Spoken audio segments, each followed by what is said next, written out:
Há algum tempo surgiu um sistema de codificação que se propunha ser o sistema universal, que então atenderia às necessidades de representação de caracteres, de símbolos, de todo mundo, de todos os países. E esse sistema de codificação é chamado de Unicode, né?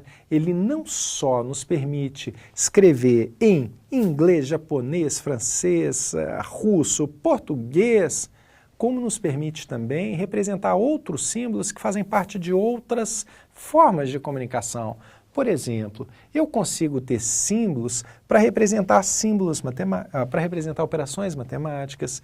Eu consigo, nesse Unicode, ter posições ali naquela tabela para representar formas geométricas, símbolos musicais, setas, ícones, emojis e muito mais. Então, além de todos os idiomas, latino, arábico, cirílico, chinês e hebraico, eu tenho condição de representar muito mais coisa. Eu posso representar uma partitura musical usando Unicode. Eu posso representar uma equação matemática usando Unicode. Eu posso representar um fluxograma usando Unicode.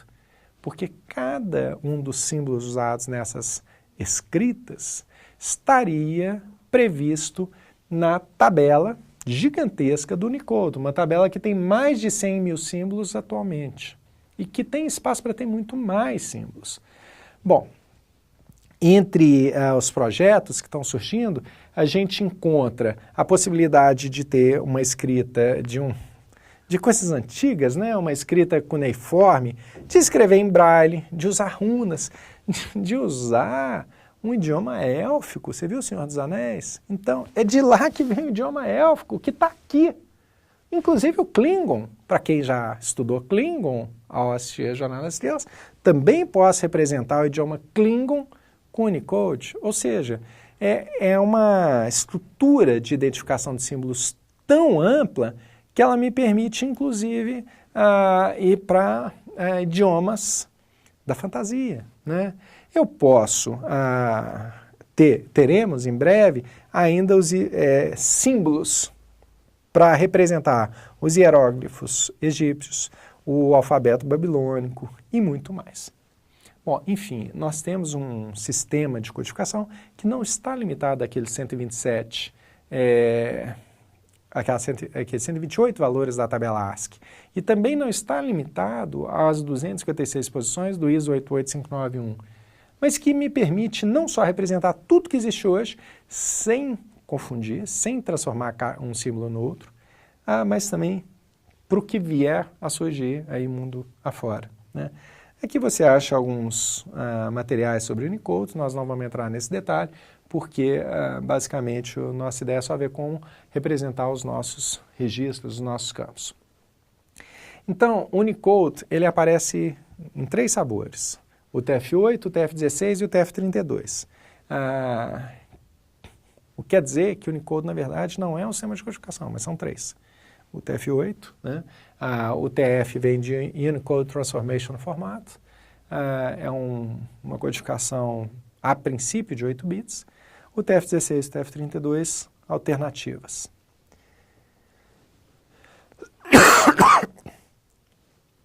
A que a gente usa no mundo inteiro, a mais recomendável é o TF8. Agora note, o TF8 não é uma codificação de 8 bits, é uma codificação de tamanho variável, olha, de comprimento variável de 1 a 4 bytes. Opa, peraí, o TF8 pode ter até 32 bits? Sim. Então o que é o TF32? Outra coisa, né? Aqui o TF8 ele me dá uma codificação que pode ter, o símbolo pode ter 1 byte, 2 bytes, 3 bytes ou 4 bytes. O TF16, ele é uma codificação de 2 ou 4 bytes, também de tamanho variável, mas que tem outra representação para cada um dos valores. E é muito mais usada para os países asiáticos, né, chinês, japonês, para China e Japão, para representar os seus próprios idiomas. E o TF32 é, entre esses padrões, o único de tamanho fixo. Todos os símbolos têm 32 bits, né, 4 bytes. E onde que o TF8 se diferencia de o TF16 e 32? A codificação é diferente, o valor em cada posição da tabela, né, que isso não deixa na tabela, é diferente.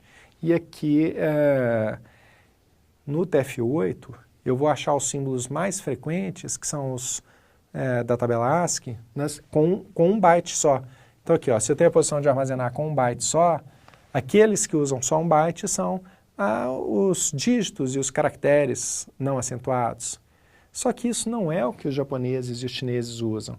Então, os símbolos mais econômicos, que usam menos bytes no TF16, que usam 2 bytes no TF16, são selecionados de acordo com o idioma deles. Não são as letras A, B, C, D, F, que são as mais usadas no idioma chinês. Então, mudam os valores, mudam as posições, muda um pouco a estrutura. Mas, basicamente, o que nos interessa? É ficar com o TF8. Tá? O TF8 que é o nosso sistema de codificação para... guarde isso. Todo projeto que você fizer hoje ou daqui para frente, você vai usar o TF8. Não existe nenhuma alternativa interessante. Somente o TF8. Tudo que você fizer, garanta que está em o TF8. Pronto, dito isso, acabou o problema. E a gente não tem mais que se preocupar, porque vai estar tudo em TF8. As linguagens de programação todas trabalham com o TF8, os editores de texto todos trabalham com o TF8, os navegadores todos trabalham com o TF8. Assumindo que você vai usar o TF8, você não vai ter problema nenhum. Mas, enfim, o que está por trás, né, do TF8? Vamos lá. O TF8 eu disse que pode ter 1, 2 ou 4 bytes, certo? 3 ou 4 bytes. A faixa de 1 byte, nota que interessante, o primeiro bit é sempre fixo. Por quê? Quando ele é 0, quer dizer que aquele símbolo tem 1 byte só. Se ele for 1, quer dizer que aquele símbolo tem mais de 1 byte. Aí a gente vai ter que olhar para o segundo bit, que aqui em todos os casos é 1. Por que que o segundo bit é sempre 1? Porque esse segundo bit, na verdade, eu preciso distinguir o que é o primeiro byte de um número do segundo, ou terceiro, ou quarto byte de um número. Então, o primeiro byte de um número começa com 1. Os bytes subsequentes começam com 0. Então, por isso que o meu segundo bit é sempre 1. Agora veja, se o meu número tiver 2 bytes, então o terceiro bit é 0.